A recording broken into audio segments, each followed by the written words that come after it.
en general y en particular a los maestros, ¿no? Maestros trabajadores, maestros que vienen aquí pues teniendo siempre desde hace mucho tiempo, arduas luchas y siguiendo adelante pues con la convicción de educar y enseñar a nuestro pueblo, ¿no? A los hijos del pueblo que siempre están pues tratando de avanzar en esta sociedad llena de injusticias.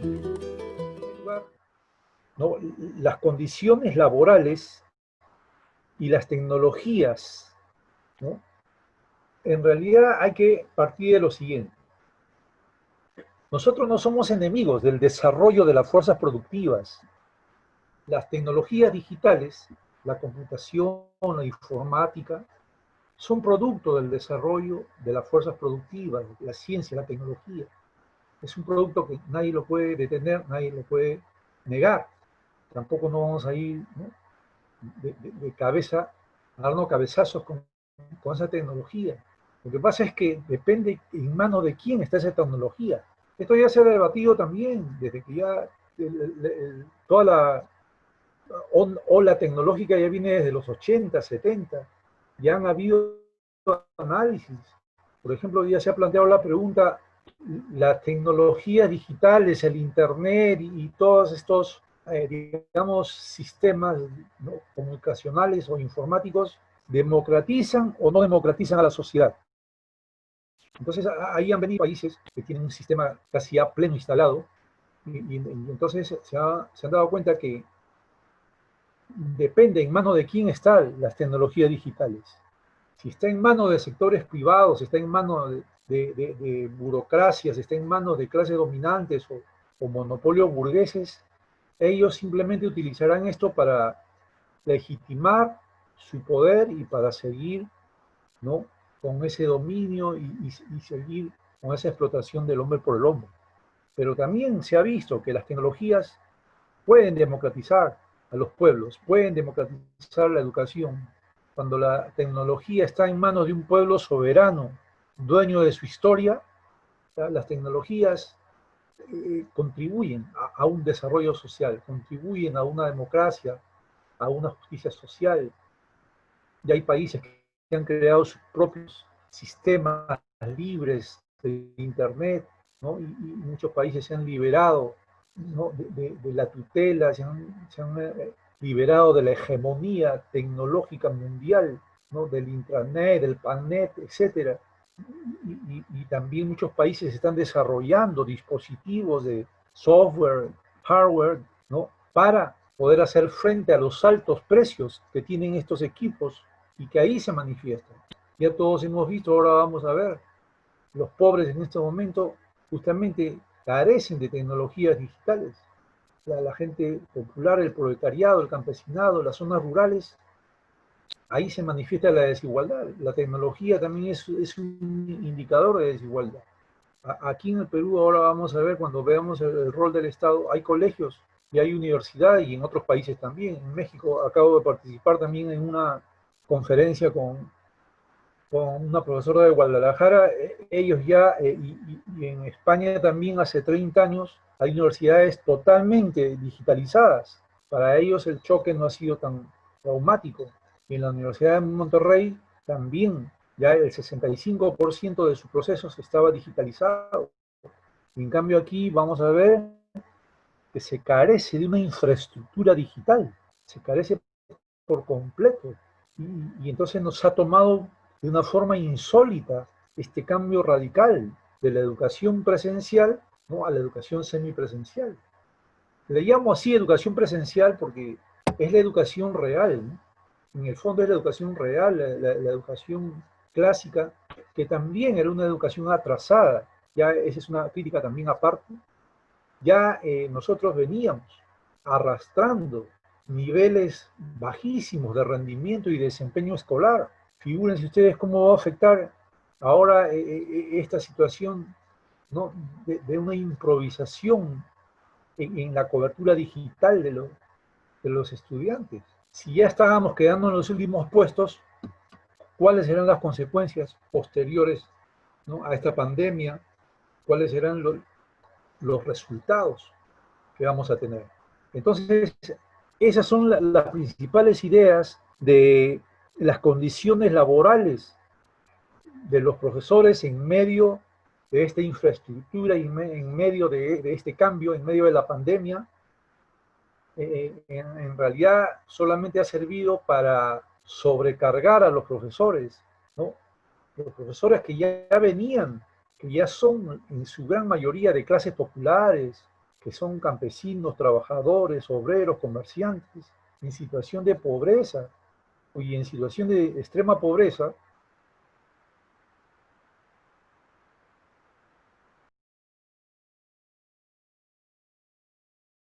una doble cara, enfrentar, ¿no?, sanitariamente a la pandemia. Han tenido que confrontar a la pandemia. Segundo, han tenido que afrontar la educación digital de sus hijos en su hogar. Y tercero, también han tenido que afrontar su propia existencia, sus recursos materiales. Entonces, esto ha sido completamente destructivo, ha sido completamente, ¿no?, un golpe gravísimo para los hogares que han tenido que asumir todo el peso, ¿no?, de la pandemia, de la educación digital y de la falta de empleo. Y los docentes, justamente, los docentes que ya venían, ¿no?, con grandes problemas, ya venían con grandes, digamos, abusos de autoridad, ¿no?, en el sistema, ¿no?, real, ahora esto también se ha empeorado, porque ahora con el sistema digital, el sistema digital te permite un supercontrol al maestro. Inclusive ahora los maestros lo quieren monitorear electrónicamente, porque el Estado, ¿no?, prima las metas y prima la burocracia, ¿no?, un control total y una sobreexplotación a los maestros. Por eso que el Minedu, que en estos momentos carece totalmente, digamos, de un sistema de educación digital, ¿no?, ha improvisado. Y los maestros en general lo único que han hecho es, ¿no?, presentar documentos innecesarios. Y el Estado lo que está haciendo ahora es seguir como si no hubiera pasado nada. Inclusive muchos profesores también creen que no, hay que seguir como antes. Y francamente esto no tiene ningún sentido, ningún propósito. Porque ellos han seguido con la idea de que, ¿no?, hay que continuar como si nada pasara, hay que dejar las tareas de siempre, hay que perseguir a los profesores, sancionar como siempre, hay que hacer las reuniones como siempre, hay que presentar los documentos de siempre. Es una cosa totalmente fuera de lugar. Es una cosa totalmente impensada que no tiene un criterio sano. Y ahí los profesores, ahí están todas las denuncias. Los profesores están sufriendo, ¿no?, una sobrecarga de documentos, una sobrecarga de trabajo, de exigencias, de capacitaciones, y encima de eso todavía los profesores carecen también en sus propios hogares. Ya, ahí están las estadísticas, no solamente acá, en Argentina, en muchos lugares. Hasta en Argentina el 40% de los profesores solamente tiene computadores, siendo Argentina un país, por supuesto, tercermundista también, pero supuestamente tiene un poco un grado de desarrollo mejor que nosotros. Y hay otras realidades iguales o parecidas. Y aquí en el Perú la situación es gravísima por regiones y por zonas. Aquí en Lima, igual, los efectos en los estudiantes, ¿no? Los efectos en los estudiantes en este momento está, digamos, determinada por, primeramente, porque los estudiantes pertenecen a hogares pobres y en extrema pobreza, y en familias no monoparentales, sino en familias múltiples, con varios hermanos. Y no hay un diagnóstico, no hay un censo digital en el Perú para saber qué zonas, dónde se puede trabajar, de qué manera, con qué estrategia digital se puede trabajar.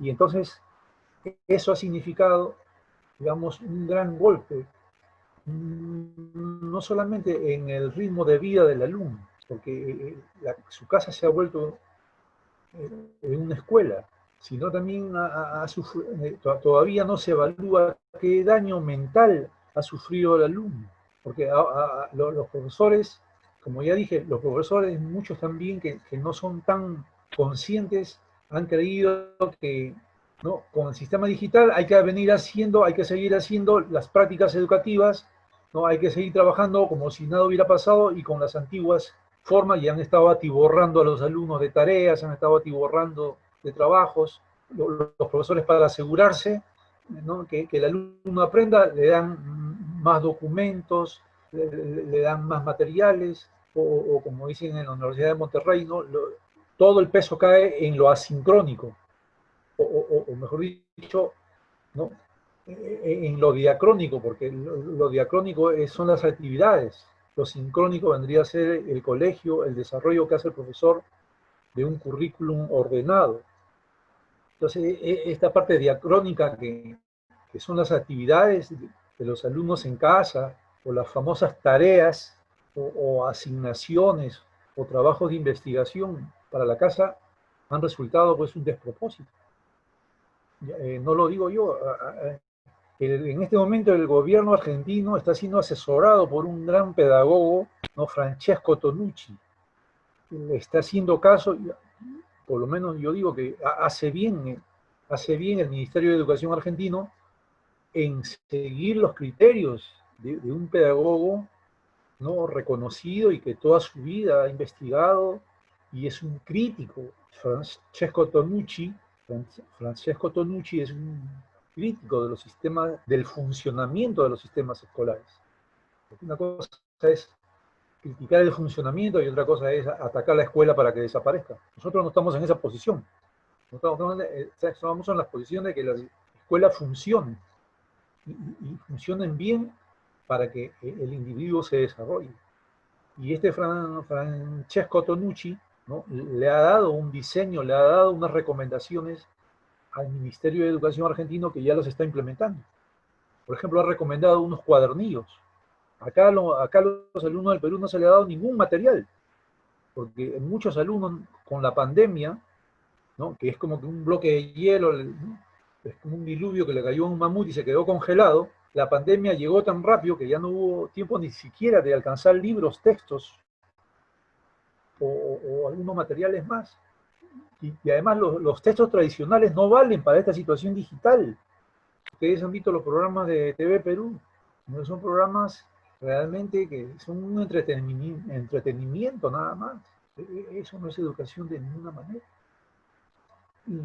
Y eso es lo que también nos trae como consecuencia que la educación basada en las competencias, que es el caballito de batalla del Ministerio de Educación, de todos los teóricos, de todos esos burócratas que están ahí en el Ministerio de Educación y que nunca han pisado una escuela, y menos una escuela pobre ni rural.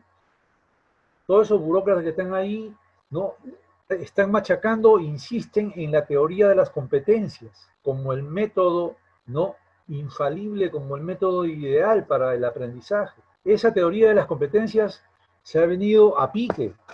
Esa teoría de las competencias en este momento se ha reducido a la nada, porque como ustedes saben, básicamente las teorías de las competencias en la educación es que el conocimiento surge de la interacción, el conocimiento surge del intercambio, de la cultura.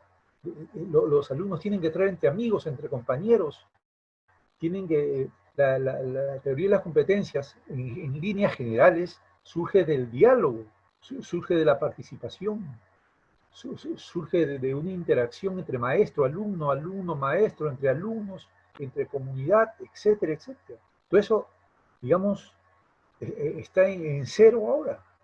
¿De qué competencia vamos a hablar?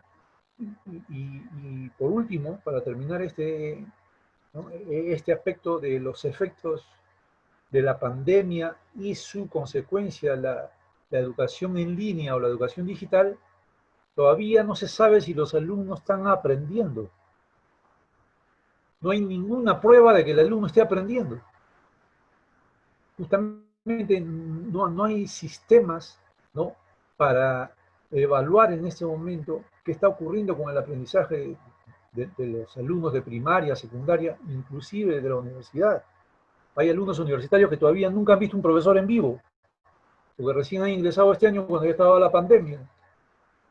Entonces todavía ni siquiera han visto, como se dice, un profesor universitario en carne y hueso. solamente conocen, ¿no?, a los profesores, imágenes de los profesores, y por eso es que,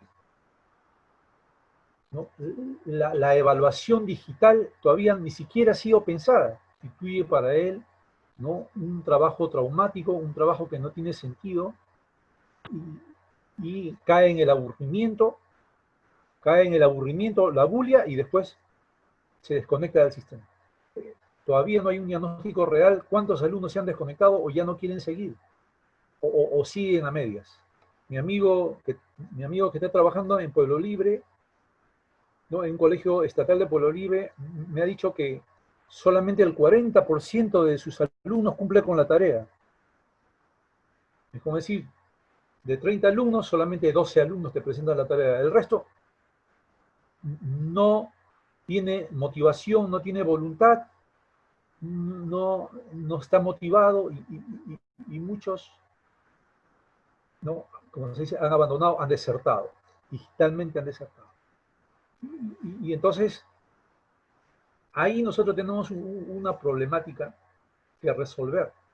Ahí tenemos una problemática que seguir investigando. Yo no lo voy a decir todo acá, yo estoy solamente señalando 3 aspectos, ¿no?, que son principales, pero que eso amerita un trabajo y un análisis de qué cosa está ocurriendo y qué cosa está pasando con los alumnos. Justamente este señor, Francisco Tonucci, está haciendo también un trabajo. ¿Cómo ha afectado a los niños en Italia la pandemia? Y él inclusive tiene propuestas. Él no es partidario de dejar tareas. Él dice las tareas deben hacerse en casa, pero aprovechando los conocimientos, ¿no?, de la ciencia, de la química, de las ciencias sociales, ¿no?, convirtiendo la casa en un laboratorio educativo, porque hay que seguir haciendo lo que al alumno le gusta, porque ya está sabido que una clase online al alumno le aburre y abandona. No puede ser larga, no puede ser extensa. Y entonces nosotros, ¿qué alternativas tenemos, ¿no?, para tratar de que los alumnos, ¿no?, que en este momento también están sufriendo porque ellos quieren ver a sus amigos, ellos quieren estar en la escuela real, quieren estar en un centro educativo donde encontrar amigos, encontrar, ¿no?, la interacción humana, el calor humano, en estos momentos también están sufriendo, a pesar que están con su familia. Y hay alguna encuesta, por lo menos, y hay alguna encuesta que ellos, lo favorable para ellos, supuestamente es estar un poco más de tiempo con la familia, pero lo desfavorable también es que ya no se socializan. Y entonces todo esto es producto de que no hay una política educativa, no hay un diseño, no hay un criterio, y entonces el Ministerio de Educación está manejado por una tira de burócratas incapaces que nunca han pisado un colegio en zonas populares, en zonas deprimidas. Simplemente, ¿no?, han copado el Estado, ¿no?, y se han enraizado ahí como unos burócratas, dando lineamientos ideológicos, pero no tienen un real conocimiento que sí tenemos los maestros, que sí tenemos los profesores, que estamos en las aulas, ¿no?, permanentemente. Por eso es que el siguiente punto que no podemos pasar por alto es el rol del Estado, ¿no?, en la educación, que sintéticamente también está definido en la siguiente diapositiva, ¿no? Si tuviera la gentileza, la siguiente diapositiva, que tiene que ver con, ¿no?,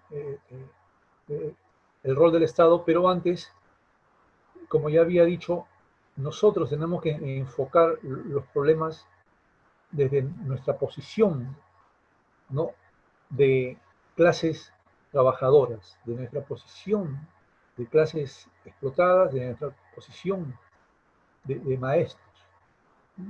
Y ese punto de vista tiene que ser como una teoría, tiene que ser como un fundamento. Y ese fundamento es la teoría de las clases sociales, es la teoría marxista.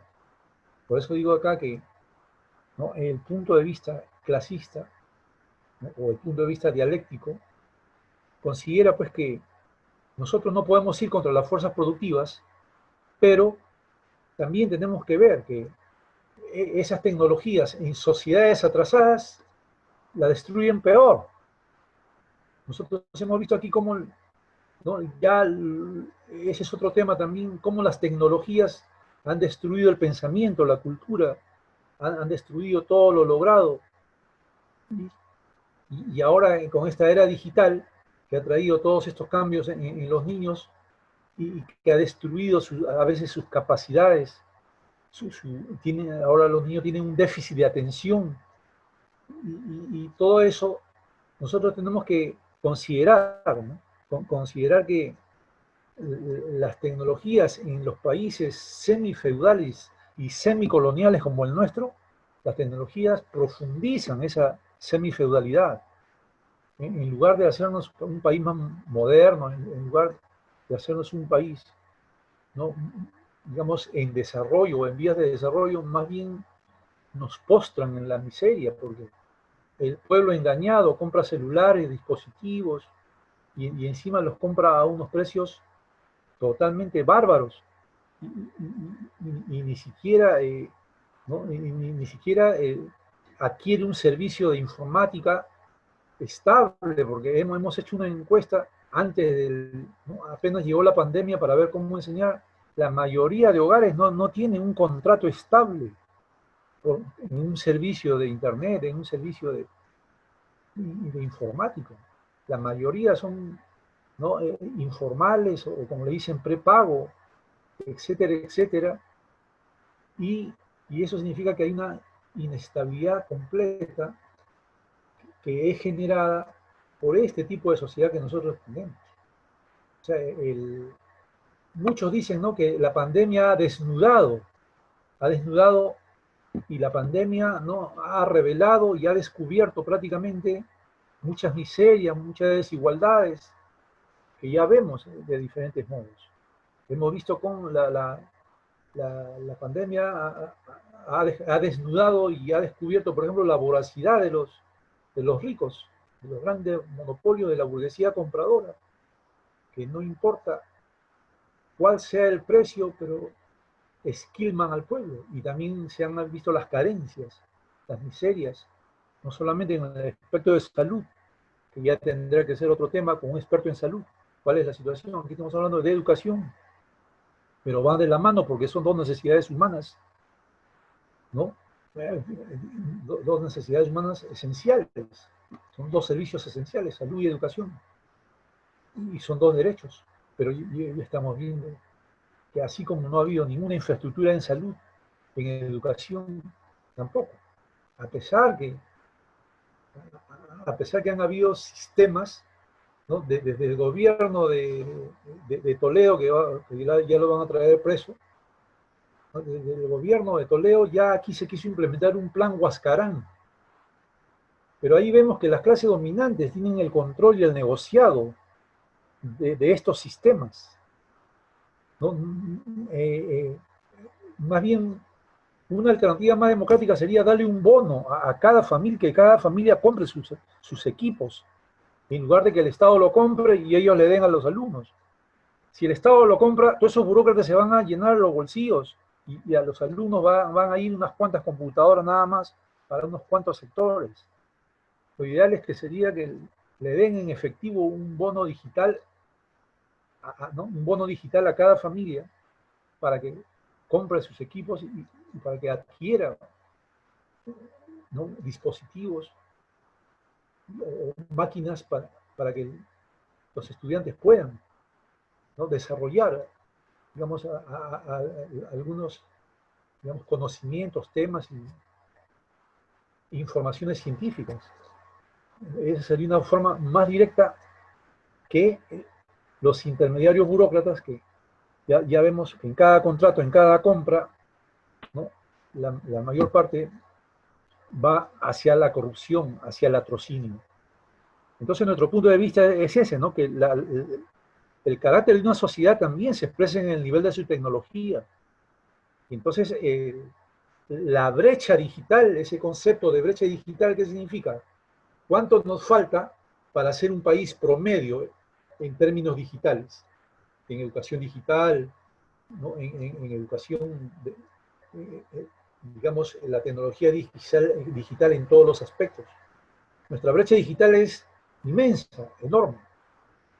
Por más que hayan celulares aquí, por más que hayan los celulares, ya ustedes han visto, hay gente que compra unos celulares carísimos solamente para ver películas, para ver fútbol, cuando esos instrumentos deberían estar conectados a sistemas tecnológicos, a sistemas de conocimientos o a sistemas productivos.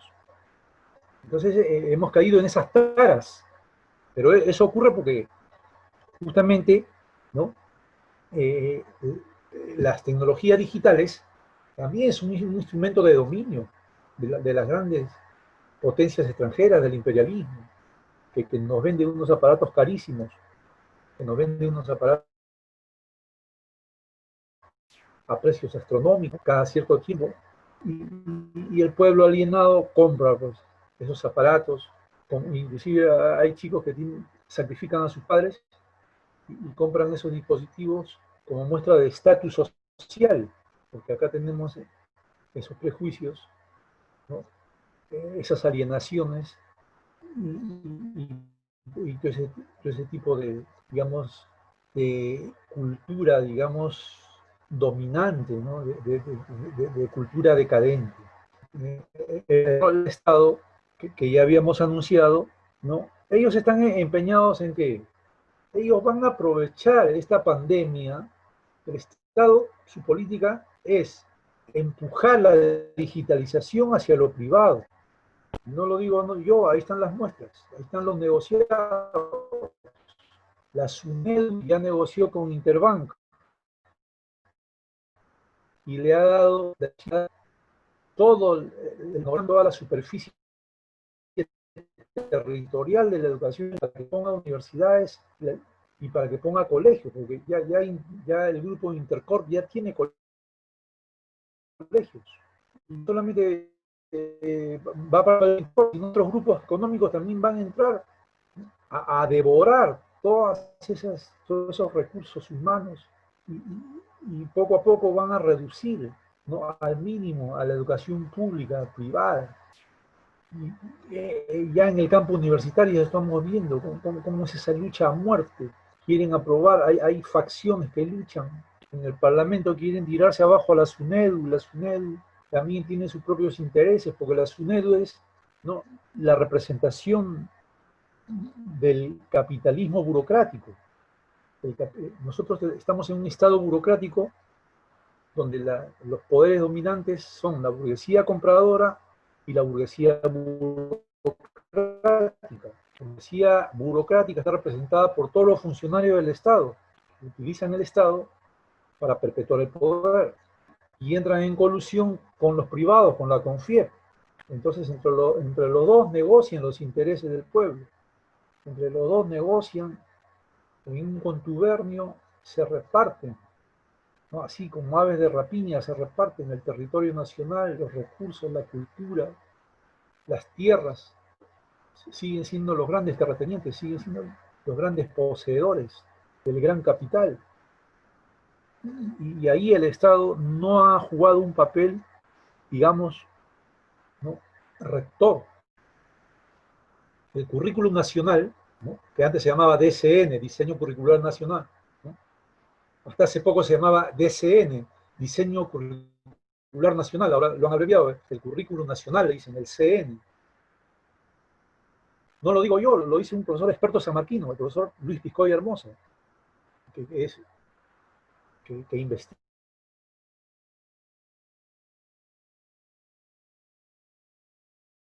el sistema educativo. Él dice que este currículum, ¿no?, que el Ministerio de Educación nos impone a nosotros, es un currículo para la deseducación. Es como decir, no contribuye a educarnos, más bien contribuye a formar unos sujetos para la vida, unos sujetos, ¿no?, que se pueden estar, digamos, ofreciendo su mano de obra a diferentes poderes, pero no hay una educación que nos enrumbe hacia la ciencia, hacia la moral, no hay una educación que, que sea coherente para que contribuya, ¿no?, al desarrollo de la sociedad, a la producción. Eso ya se ha venido denunciando hace 40 años, ¿no?, que hay un divorcio entre el currículum, la educación, la universidad y la producción, los trabajadores.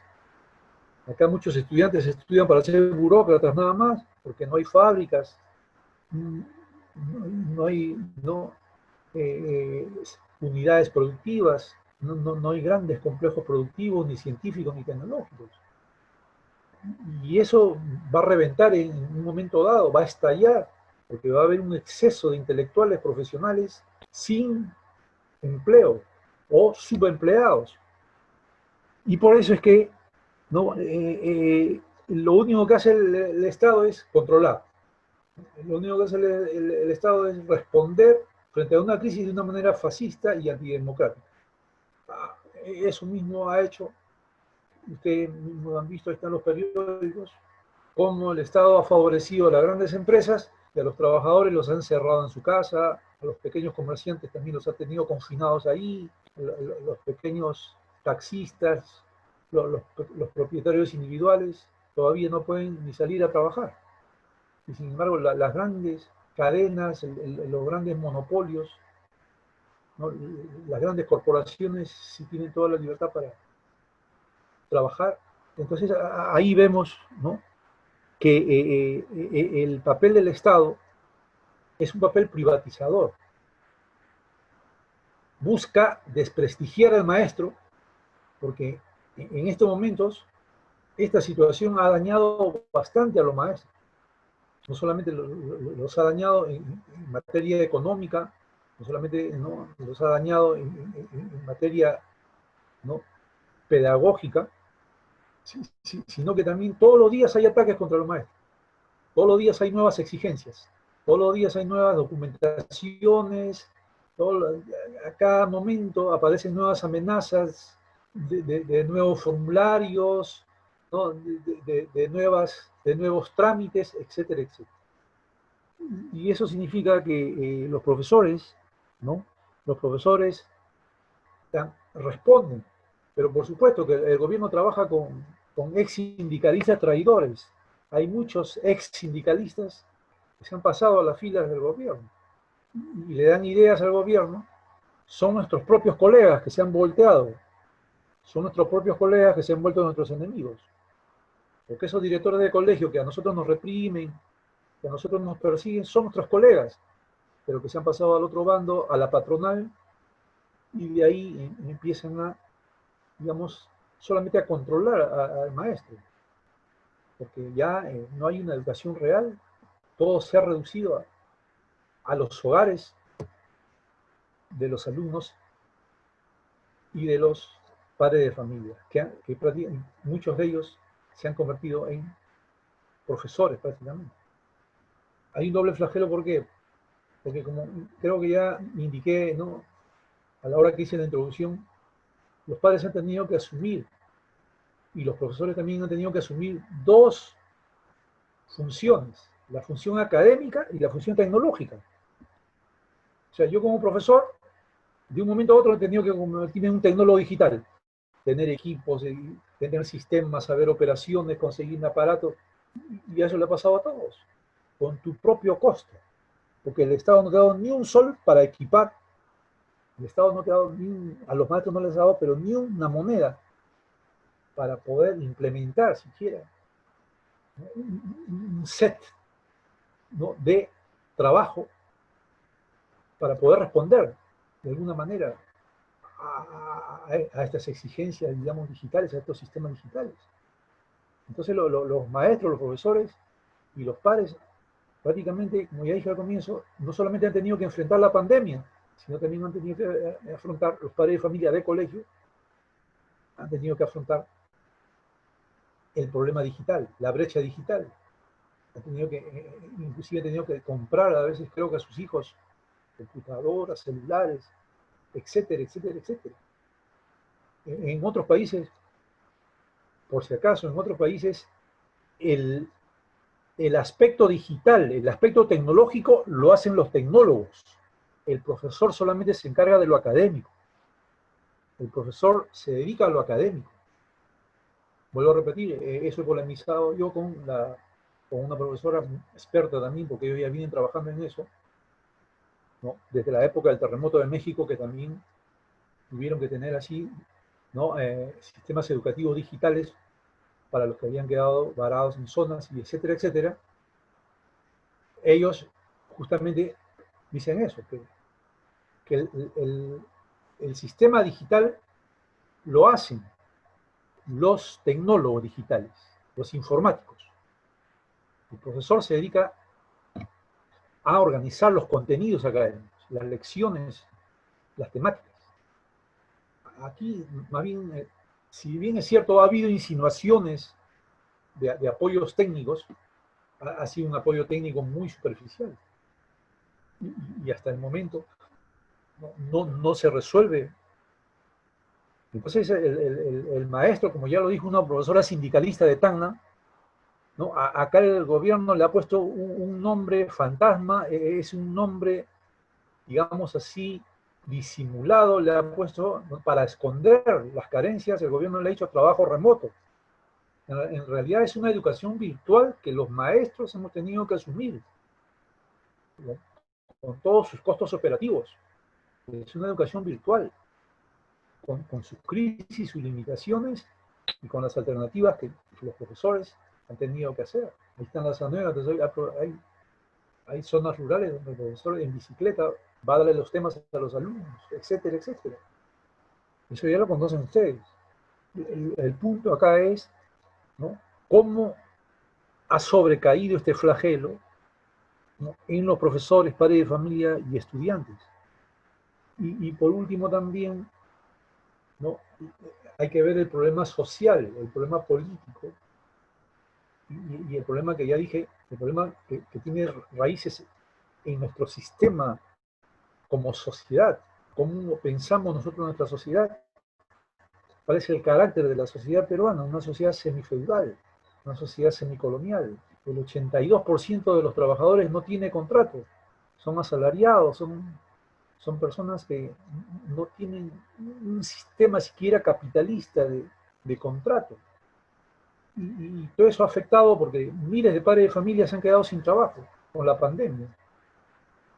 Y fíjense entonces las situaciones que viven en los hogares: te quedas sin trabajo, no tienes para comprarle equipos a tu hijo, y tienes que estar, ¿no?, tienes que estar a veces asumiendo los costos mortales de la pandemia, porque también han muerto familiares de alumnos, familiares de profesores, y han muerto sindicalistas también, que hay que hacer honor y gloria a esos sindicalistas consecuentes, que han caído también bajo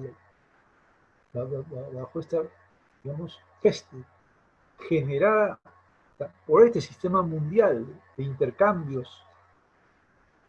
El intercambio mundial se ha vuelto tan veloz, la comercialización en el mundo se ha vuelto tan salvaje, ¿no?, el sistema de ventas se ha vuelto tan salvaje que hemos creado un desequilibrio.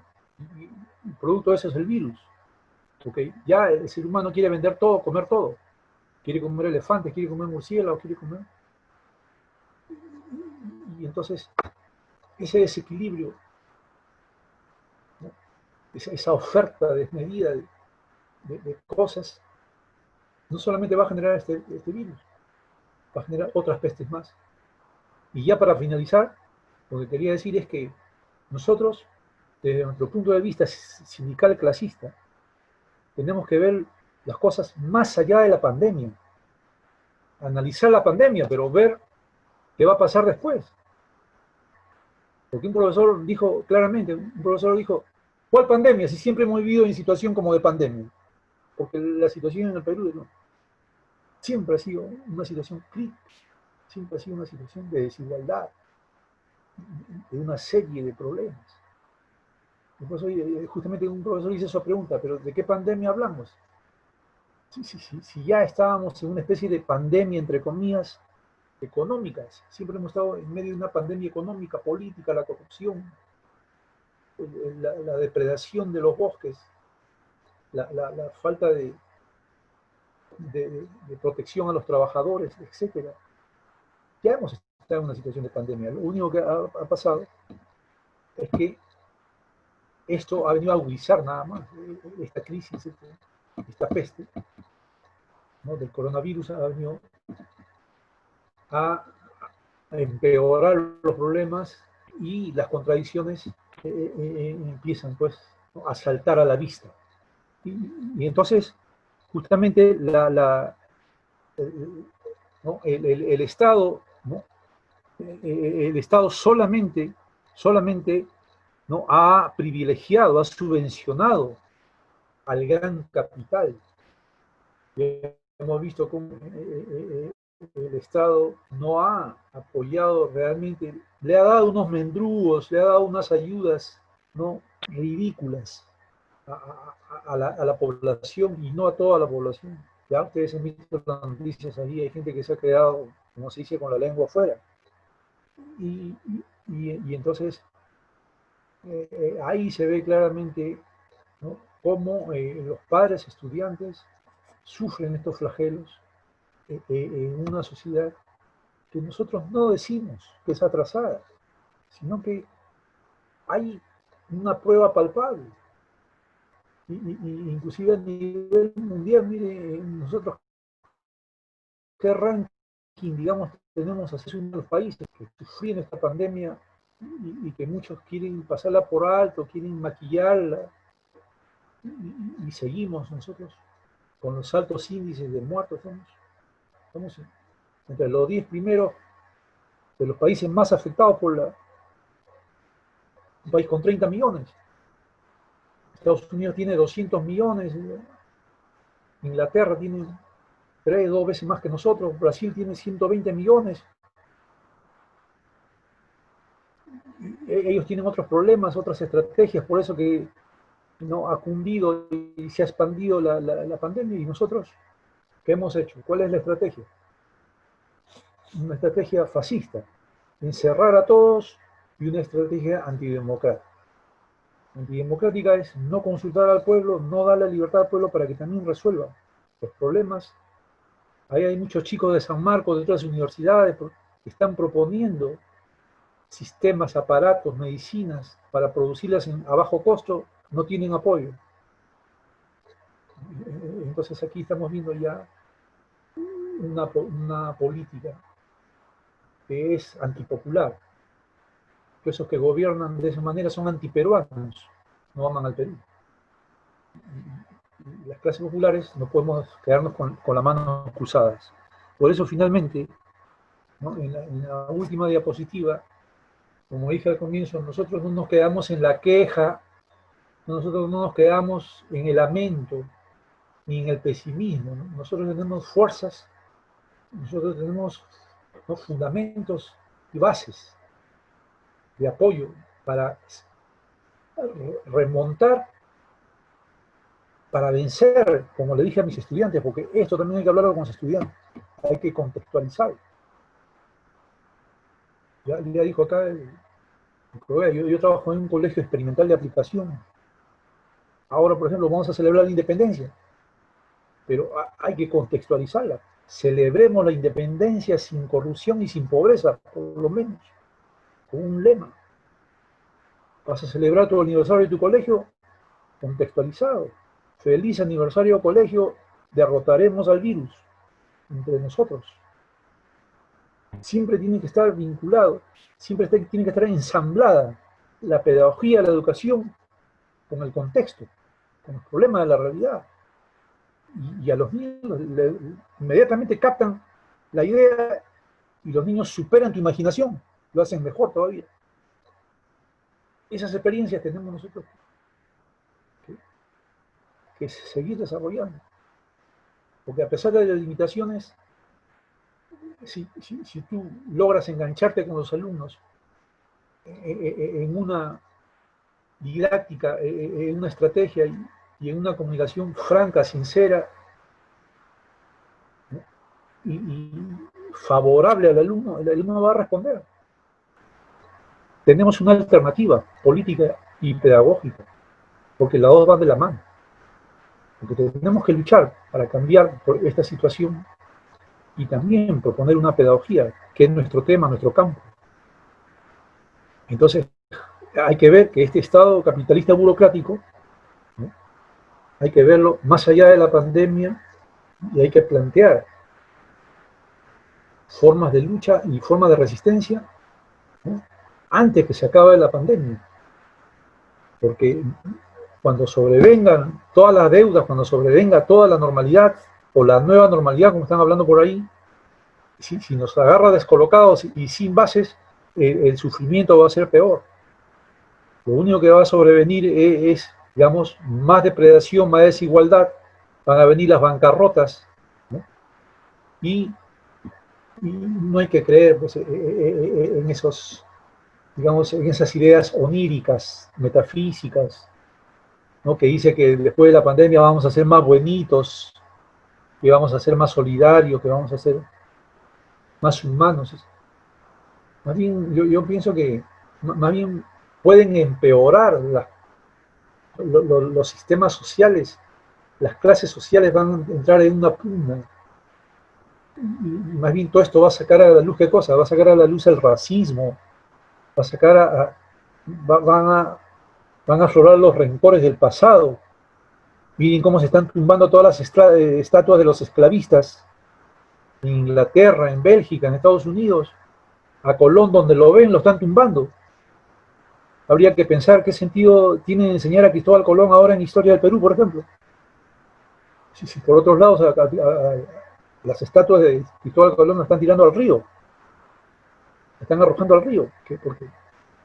Porque nadie está de acuerdo con esa historia, nadie está de acuerdo en mantener, pues, monumentos, en mantener efigies o en mantener ídolos que han sido unos grandes esclavistas, unos grandes asesinos y criminales de pueblos débiles, de pueblos pobres.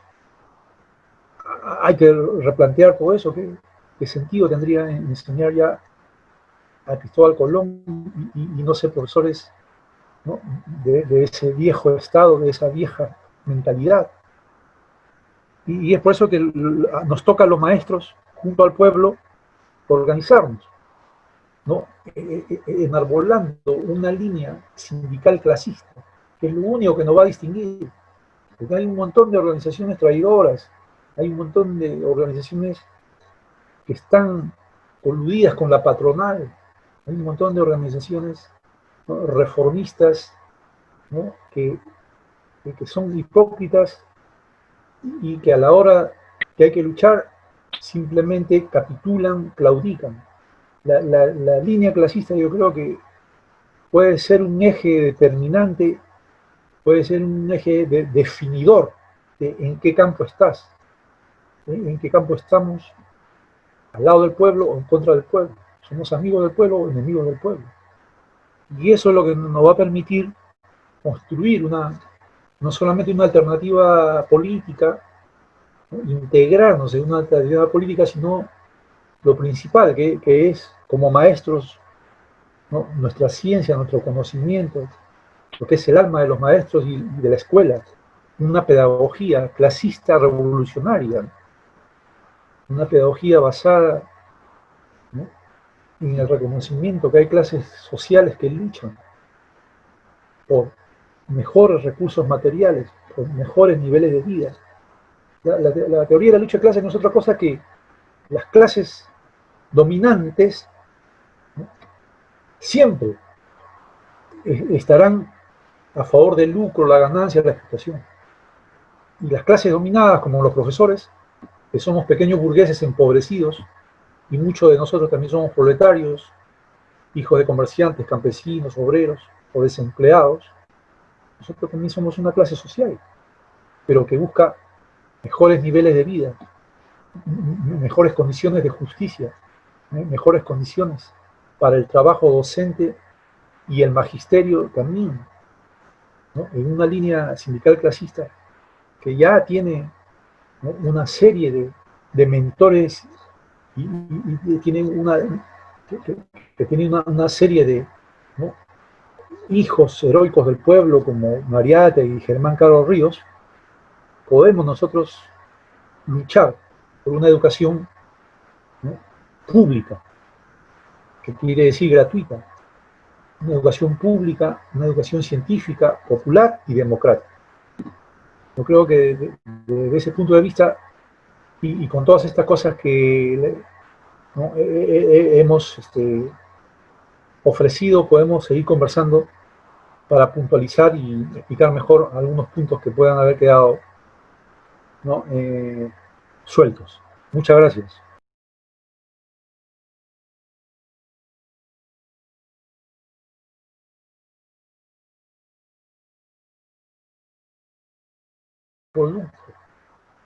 De toda esa experiencia del desarrollo de la ciencia y el desarrollo de la filosofía. La propuesta pedagógica clasista surge y está compuesta de lo mejor de las pedagogías que se han desarrollado en el mundo. Ahí nosotros tenemos que ya hablar sobre teorías educativas, sobre teorías del aprendizaje. ¿Cuáles han sido las grandes teorías pedagógicas que han desarrollado los pueblos en el mundo? Ahí vamos a ver cuál es el papel de la escuela activa, cuál es el papel de la tecnología educativa, cuál es el papel de las teorías, ahora última, cognitivistas, cuál es el papel de la teoría marxista de la educación, y entre esas zanjar y sacar un programa realista para el Perú.